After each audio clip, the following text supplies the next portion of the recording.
जय हिंद, welcome to the hunter Sara. This is Sushil Singh.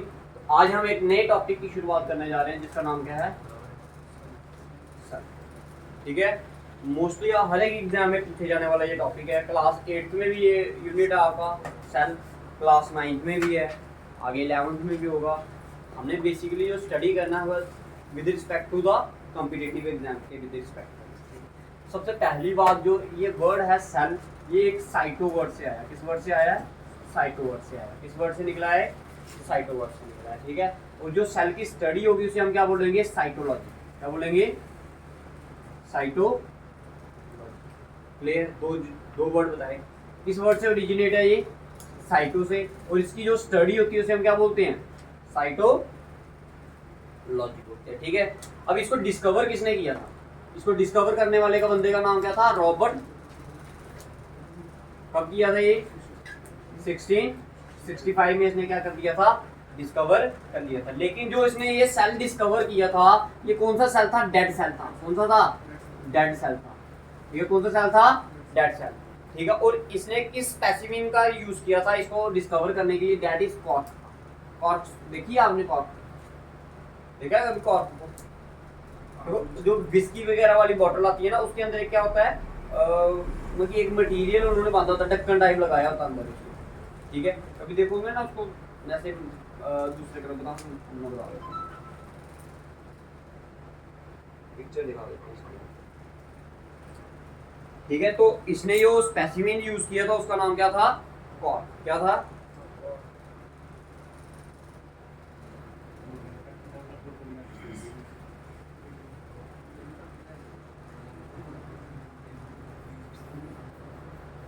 देखिए कुछ इस तरह से। ये क्या है? कॉर्क। दिख गया? लग गया पता? हाँ, ये चैंपियन के आगे होता है ना। ठीक है, तो जो रॉबर्ट हुक थे उन्होंने क्या किया था? 1665 में किसका डिस्कवरी की? सेल की डिस्कवरी की। लेकिन ये जो सेल था, ये कौन सा सेल था? डेड सेल था। और यूज किसका किया था? इस चीज का यूज करके उसने क्या किया था? क्या किया था? सेल की डिस्कवरी की थी। ठीक है, अब इसको देखने के लिए जो इंस्ट्रूमेंट यूज होता है वो कौन सा होता है? Compound microscope. कौन सा होता है? Compound microscope. क्लियर है? क्लियर है सभी को? ठीक है, देखो ये तो इसने डेड सेल किया ना, तो लिविंग सेल किसने डिस्कवर किया? तो लिखो, living cell was discovered by, बंदे का नाम लिखिए, एंटोनिक वॉन ल्यूवेनहॉफ। ये इस बंदे ने क्या किया था? लिविंग सेल को क्या किया था? डिस्कवर। तो बात कर रहे हैं बार बार सेल सेल सेल सेल। क्या स्पेलिंग है? एंटोनिक,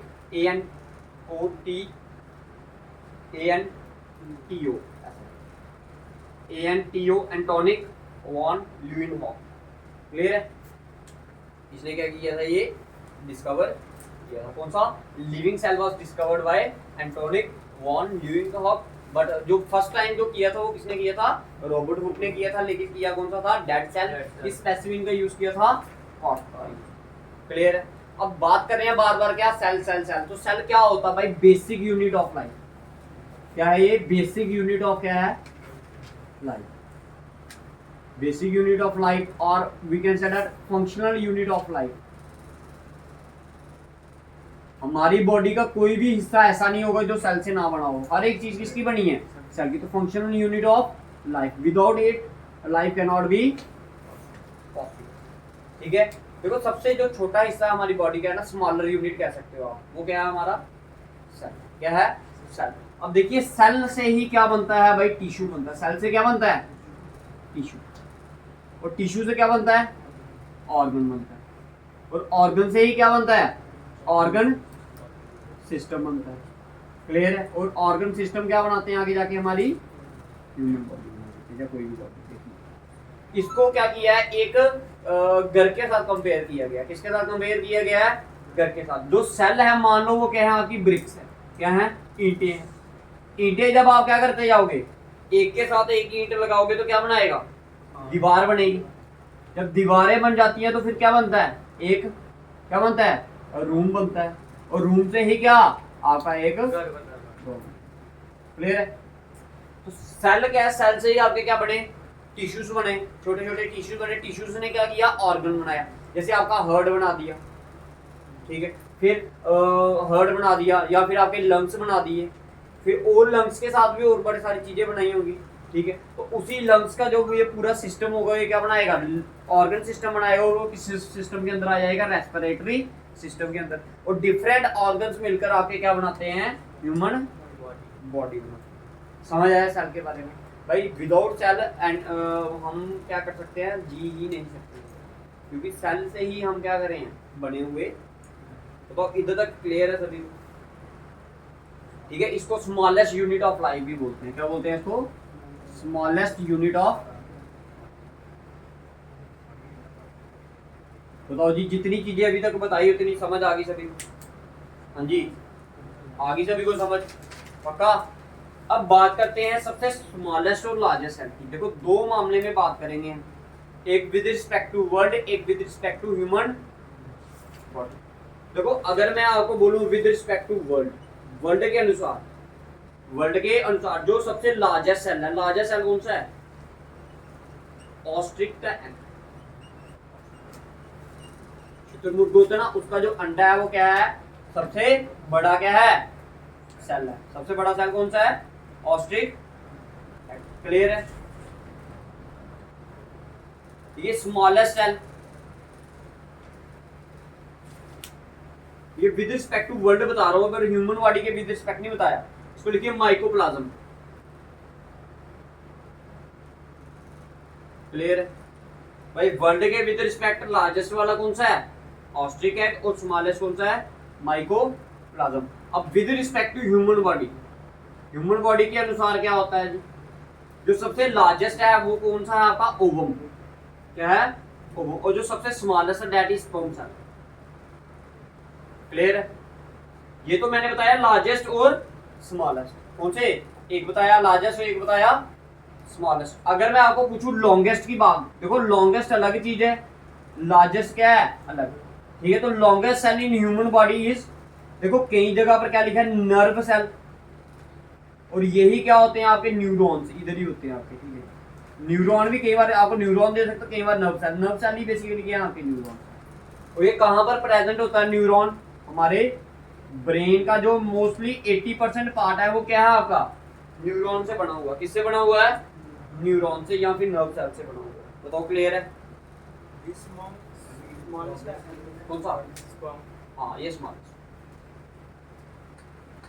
पेपर में एक चीज और पूछी जाती है, कहता है बेसिक प्रिंसिपल ऑफ सेल किसने दिया था, बेसिक प्रिंसिपल ऑफ सेल। आदमियों का नाम लिखिए, दो बंदे थे, ठीक है, ये थियोडर एंड स्वीडन।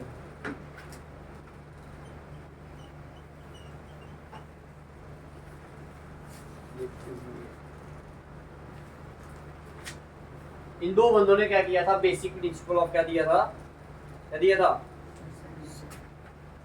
अब एक चीज और आती है, अभी देखो मैंने इसके स्ट्रक्चर के बारे में नहीं बता रहा, अभी सिर्फ आपको किसकी इंट्रोडक्शन दी जा रही है, सेल की इंट्रोडक्शन दी जा रही है। तो इधर तक क्लियर हो गया भाई सभी, इधर तक क्लियर है भाई सभी? मिटा दिए जाए इसे, बता दीजिए जल्दी से।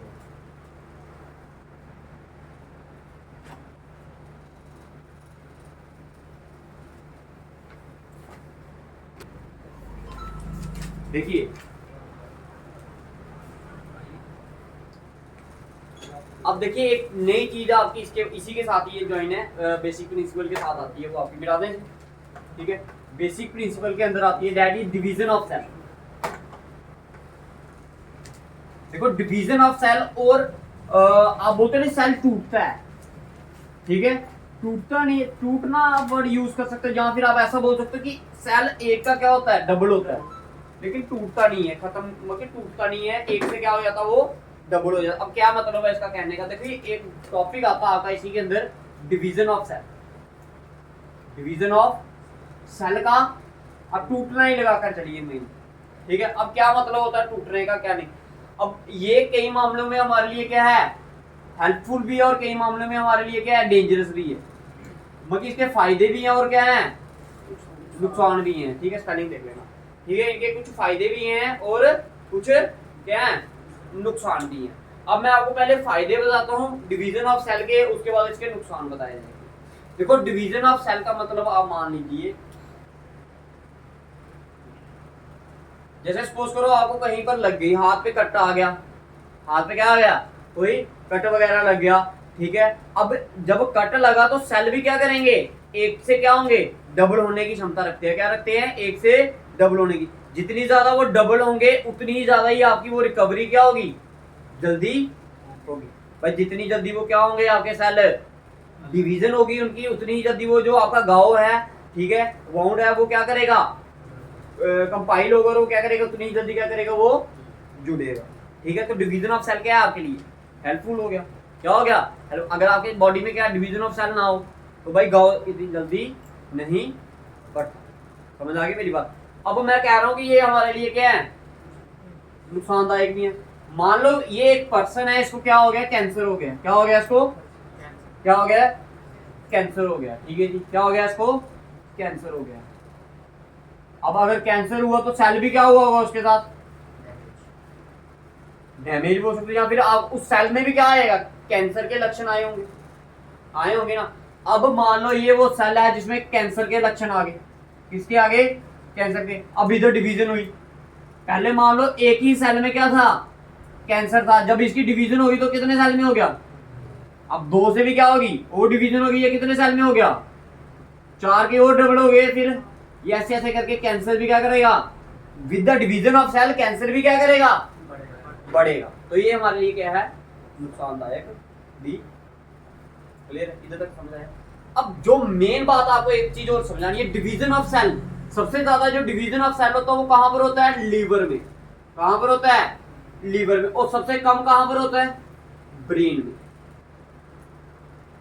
मैक्सिमम डिवीजन ऑफ सेल यहां पर, मिनिमम कहां पर, ब्रेन पर। इसलिए बोला जाता है, एक जो लीवर है ना आपका, ये एक ऐसा ऑर्गन है आपकी बॉडी का, अगर ये मान लो इसमें कोई इन्फेक्शन हो भी जाती है, ये खराबी आ जाती है इसमें, ठीक है, तो इसमें इतनी काबिलियत है कि ये खुद ब खुद क्या कर सकता है, अपनी बॉडी को क्या कर सकता है, अपने आप को क्या कर सकता है, रिपेयर कर सकता है। देखो अगर मान लो कोई, जैसे बोलते हैं लीवर आपका फैटी हो गया, बोलते नहीं, ये वर्ड यूज करते हो अक्सर, लीवर क्या आपका फैटी है। जैसे आप फास्ट फूड ज्यादा वगैरह खाओगे तो बोलते हैं लीवर फैटी हो गया, तो डॉक्टर आपको दवाई वगैरह भी देता है और कुछ डाइट वगैरह भी। देखो अगर आप दवाई कम भी खाओगे ना, अगर अपनी डाइट पर ध्यान दोगे, कोई आप ऐसी चीज नहीं खाओगे जो आपके लीवर के लिए क्या है, हानिकारक, तो जो आपके लीवर में आगे ही क्या है, खराबी है ना, वो उसको खुद ब खुद क्या कर लेगा, ठीक कर लेगा। कौन, लीवर। क्यों, क्योंकि इसमें डिवीजन ऑफ सेल क्या है, ज्यादा। सेल उसको क्या करेगा, खुद ब खुद टूटेगा, डिवाइड होगा, एक से दो होंगे, और उसको क्या करेंगे, उस बीमारी को क्या करेंगे, ठीक करेंगे। किसमें, लीवर। लेकिन देखो बोला जाता नहीं अक्सर, क्या लगा के जाओ, हेलमेट लगा के जाओ, सिर पे नहीं लगनी चाहिए। सिर वाली जल्दी क्या नहीं करती, जो सर पे लग जाए, अगर कोई चोट वगैरह आ जाए तो वो इतनी जल्दी क्या नहीं होती, ठीक नहीं होती। क्यों, क्योंकि अब कारण पता चला आपको, डिवीजन ऑफ सेल क्या है सबसे कम, ब्रेन में, जहां तो होता ही नहीं है डिवीजन, अगर होगा भी तो बहुत ही मिनिमम, मतलब बहुत ही कम क्या होगा। इसलिए जब भी किसी को बोलते नहीं, जब कोई ऐसे भागता वगैरह तो उसके दिमाग पे नहीं मारते। क्यों, अगर भाई दिमाग में अगर कहीं किसी ऐसी जगह पर लगी तो डिवीजन ऑफ सेल क्या होगा, सबसे कम होगा। अगर डिवीजन ऑफ सेल का सबसे कम होगा तो उधर उसकी रिकवरी भी क्या होगी, उतना ही ज्यादा क्या लेगी। इसलिए जब दिमाग का ऑपरेशन होता है ना, किसका, दिमाग का, तो सबसे ज्यादा आपको क्या दी जाती है, रेस्ट दी जाती है। क्या दी जाती है, रेस्ट। इसका कारण क्या है कि डिवीजन ऑफ सेल क्या है उधर कम, उधर रिकवरी रेट क्या है, बड़ा ही ज्यादा क्या है। बाकी वाले ऑर्गन में अगर रिकवरी रेट देखोगे तो वो क्या है, बहुत ही ज्यादा है, लेकिन ब्रेन के मामले में रिकवरी रेट क्या है, कम। क्यों, उसका कारण क्या था, आपका डिवीजन ऑफ सेल क्या है। अब तो ये चीजें आपको समझ आई है नहीं, हाँ जी बताइए जी, आ गया समझ, पक्की बात है। ठीक है, ये तो सेल के बारे में बताइए आपको, जनरल इंट्रोडक्शन, जिससे आपका क्या बने, थोड़ा सा इंटरेस्ट बनेगा। अब बात करते हैं इसके स्ट्रक्चर, किसकी। तो सबसे पहले मैं आपको तीन चीजें बताऊंगी इसमें से। कितनी चीजें, मान लो ये आपका सेल है, सेल के डिफरेंट शेप्स होती हैं, डिफरेंट साइज होता है उनकी, और डिफरेंट क्या होती हैं, लेंथ होती है। ठीक है, मैं जर्नल इसको सेल को ऐसे रिप्रेजेंट कर दीजिए, ठीक है। और इस सेल के अंदर क्या है, एक सेंटर पार्ट है जिसको हम क्या बोलते हैं, न्यूक्लियस। जो ये आउटर वाली वॉल होती है इसको, आउटर वाला ये जो आपका सरफेस है ना, इसको बोलते हैं हम सेल मेम्ब्रेन। क्या बोलते हैं? सेल मेम्ब्रेन, या फिर इसको बोलते हैं हम प्लाज्मा मेम्ब्रेन। क्या बोलते हैं? Plasma membrane. अब देखिए ये आपका सेल मेम्ब्रेन है, ठीक है, और ये क्या है आपका न्यूक्लियस। अब इस सेल मेम्ब्रेन और इस न्यूक्लियस के अंदर क्या है, इधर फ्लूइड होता है। क्या होता है? फ्लूइड, लिक्विड होता है। क्या होता है? लिक्विड। और लिक्विड में क्या है, इस लिक्विड को आप क्या बोलते हो? साइटोप्लाज्म। क्या बोलते हो? सारा खेल ही ज्यादातर किसका है? इस लिक्विड का है, ठीक है, क्योंकि जो इसमें से सबसे ज्यादा क्वेश्चन आते हैं, इसमें से सबसे ज्यादा, इस फ्लूइड में से ही सबसे ज्यादा क्वेश्चन आएंगे। अब क्या आएंगे क्या नहीं आएंगे उसके बारे में डिस्कस करेंगे। ये सेल का स्ट्रक्चर पता चला आपको। अब देखिए न्यूक्लियस को डिस्कवर करने वाले का बंदे का नाम क्या है? Robert brown. क्या है? रॉबर्ट ब्राउन ने क्या किया था भाई? किसको डिस्कवर की है? न्यूक्लियस को। कब किया था? ये किया था आपका 1839। बताओ, सेल को डिस्कवर, भाई बच्चे गलत कर देते हैं, न्यूक्लियस लिखा होता है उधर तो देखते हैं रॉबर्ट हुक। हाँ भाई कहीं न्यूक्लियस देखा लगा कर क्या आएंगे? Robert Hooke. बट इसका आंसर क्या है? Robert brown. बताओ इधर तक क्लियर है? हाँ जी भाई, कोई कंफ्यूजन है इधर तक तो बताइए।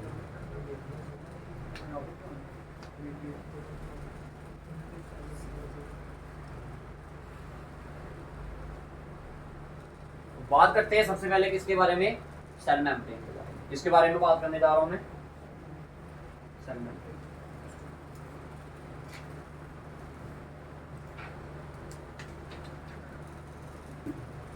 सबसे पहली बात जो मैंने आपको बताई कि सेल मेम्ब्रेन को क्या बोलते हो आप? क्या बोलते हो? Plasma membrane. अब ये देखिए, ये एनिमल सेल में भी प्रेजेंट होती है और किसमें? एनिमल सेल में भी प्रेजेंट होगी और प्लांट सेल में भी क्या होगी ये प्रेजेंट। कौन सी? सेल वाला आपकी दोनों में क्या होती है? क्या होती है? प्रेजेंट। नेक्स्ट पॉइंट लिखिए।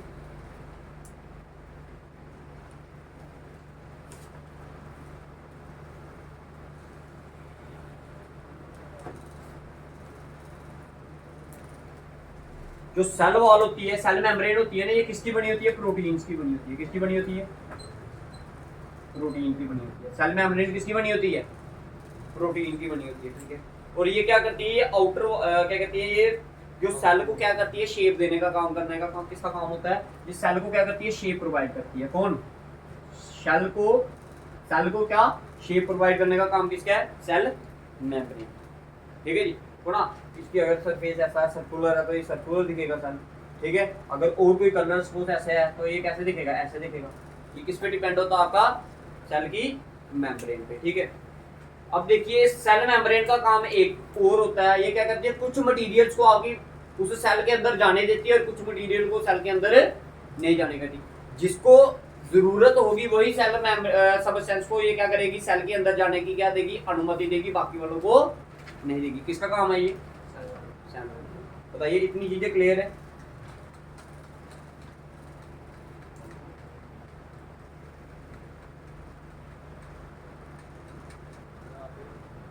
ठीक है जी। अब देखिए कुछ ऐसे सेल्स हैं जिसमें क्या होती है? सेल मेम्ब्रेन के बाहर भी क्या होती है? कोर मेम्ब्रेन होती है। मान लो ये आपका क्या है? सेल है। ये क्या है आपका? सेल है। ये इसकी बाहर वाली क्या होगी? सेल मेम्ब्रेन होगी। ये अंदर क्या होगा? न्यूक्लियस। इस सेल मेम्ब्रेन के बाहर भी कई बार क्या दिखती है? एक लेयर और दिखती है। इस लेयर को क्या बोलते हो आप? Cell wall. क्या बोलते हो? Cell wall. क्या बोलते हो उसे? सेल। और ये सेल वॉल होती है, ये सिर्फ किसमें प्रेजेंट होती है? प्लांट सेल में होती है। किसमें प्रेजेंट होती है? Plant cell. जिसमें क्या होगी? आपकी सेल वॉल होगी, वो चीज मूव नहीं कर पाएगी। प्लांट मूव क्यों नहीं करते? क्योंकि उसमें क्या है? Cell wall. समझ आया? समझ आया? अब इसका काम क्या होता है सेल वॉल का? सेल वॉल का काम होता है कि भाई जो सेल है उसको क्या करना? एक रिजिडिटी प्रोवाइड करना। रिजिडिटी प्रोवाइड करना मतलब जो उसका सरफेस है उसको हार्ड बनाने का काम करती है। उसको क्या करती है? बाकी जो बाहर क्लाइमेट बैरियर है उससे, देखो अगर प्लांट बाहर है, ठंड भी पड़ रही है, उस पर क्या बढ़ रही है? गर्मी भी बढ़ रही है, क्या उसको इतना असर होता है जितना हमें होता है? नहीं होता। क्यों? क्योंकि उसको एक लेयर प्रोटेक्ट कर रही है। वो लेयर का नाम क्या है?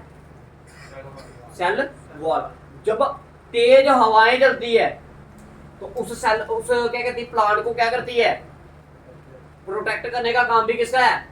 सेल वॉल का काम। समझ आ गया? ये चीजें समझ आई? ठीक है। तो ये किसका काम था आपका? सेल वॉल का। ठीक है, तो मैंने इसमें दो टॉपिक बताए आपको, क्या एक सेल मेम्ब्रेन के बारे में बताया और क्या बताया आपको सेल मेम्ब्रेन के बारे में बताया और क्या बताया एक आपको सेल वॉल। याद रखना सेल मेम्ब्रेन दोनों में होती है, प्लांट में भी और एनिमल में भी, लेकिन जो सेल वॉल होती है वो सिर्फ किस में होती है, प्लांट सेल में। समझ आया सभी को? ठीक है, इसके बाद नेक्स्ट टॉपिक है आपका न्यूक्लियस। क्या है?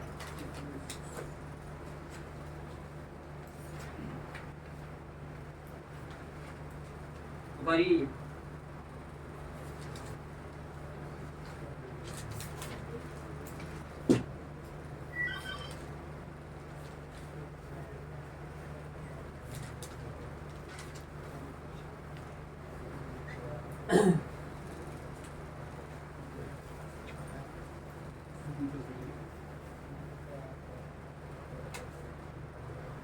देखिए जो न्यूक्लियस होता है सबसे घना वाला पार्ट होता है ना, जो डेंस पार्ट कहते हैं, ये dense part of the cell कौन सा होता है आपका?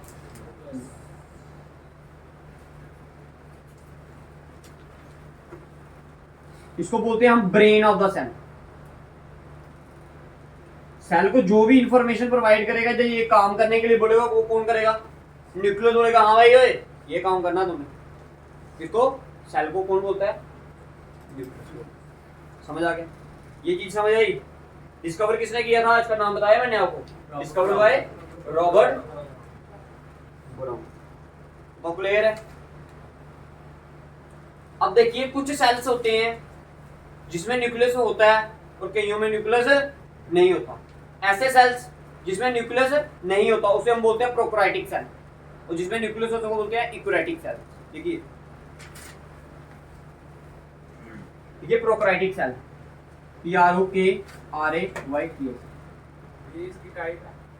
ये हाँ टाइप लगा लो, यहाँ डिफरेंट टाइप्स ऑफ सेल, दो सेल आते हैं इसमें न्यूक्लियस के अंदर ही, दैट इज प्रोकैरियोटिक सेल और यूकैरियोटिक सेल।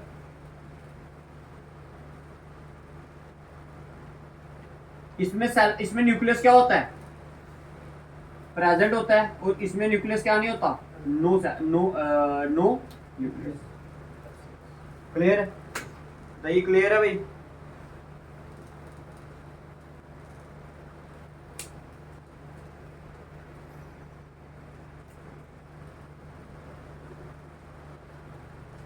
ठीक है, अब न्यूक्लियस में कुछ क्या होता है भाई, देखिए जैसे मैंने ये न्यूक्लियस बनाया तो इसके ऊपर भी क्या होती है? एक लेयर होती है। क्या होती है? लेयर होती है। इस लेयर को हमने नाम दिया है न्यूक्लियर मेम्ब्रेन। क्या नाम दिया है? Nuclear membrane. PROKRAYTS। देखो न्यूक्लियस के अंदर क्या है? टाइप्स है। न्यूक्लियर के अंदर क्या है? उसके पार्ट्स हैं। न्यूक्लियर के क्या है? पार्ट्स। जो सबसे पहला वाला पार्ट बताया कि जो ये न्यूक्लियस है इसके ऊपर भी क्या होती है? लेयर होती है, जिस लेयर को हम क्या नाम बोलते हैं? न्यूक्लियर मेम्ब्रेन बोलते हैं। क्या बोलते हैं? Nuclear membrane. ठीक है, अब देखिए न्यूक्लियस के अंदर क्या होता है? लिक्विड प्रेजेंट होता है। क्या प्रेजेंट होता है? लिक्विड। जैसे इस साइटोप्लाज्म में क्या था? लिक्विड था ना, फ्लूइड था, तो इसको हमने क्या बोला था? साइटोप्लाज्म बोला था। ठीक है, इस फ्लूइड को। ठीक है, उसी तरह न्यूक्लियर के अंदर क्या होता है? एक लिक्विड प्रेजेंट होता है। इस लिक्विड को हम क्या बोलते हैं? ठीक है, न्यूक्लियोप्लाज्म, NUCLEOPLA। न्यूक्लियस के अंदर क्या होता है? एक लिक्विड होता है जिसे हम क्या बोलते हैं? न्यूक्लियोप्लाज्म। ठीक है,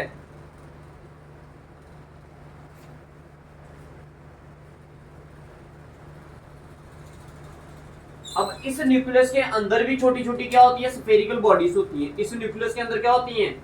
स्फेरिकल बॉडीज होती है, जिसे हम क्या बोलते हैं? जिसे बोलते हैं हम न्यूक्लियस, NUCLEOUS, LEOLUS। ठीक है, न्यूक्लियस क्या है? न्यूक्लियस के अंदर ही क्या है? छोटी छोटी स्फेरिकल बॉडीज होती हैं, और ये इसमें क्या कहते हैं? न्यूक्लियस में ही क्या होता है आपका? RNA होता है। क्या होता है? RNA प्रेजेंट होता है। इसी में क्या प्रेजेंट होता है आपका? RNA। RNA का पेपर में फुल फॉर्म पूछी जाती है, राइबो न्यूक्लिक एसिड। क्या बोलते हैं RNA को? Ribo nucleic. बताओ इधर तक क्लियर है? और लास्ट आ गया आपका क्रोमोसोम। सबसे मेन जो चीज है इस न्यूक्लियस में वो क्या है आपकी क्रोमोसोम। ये क्या होते हैं थ्रेड लाइक स्ट्रक्चर होता है। क्या होता है ये थ्रेड लाइक स्ट्रक्चर होता है। क्रोमोसोम्स क्या होते हैं आपके थ्रेड लाइक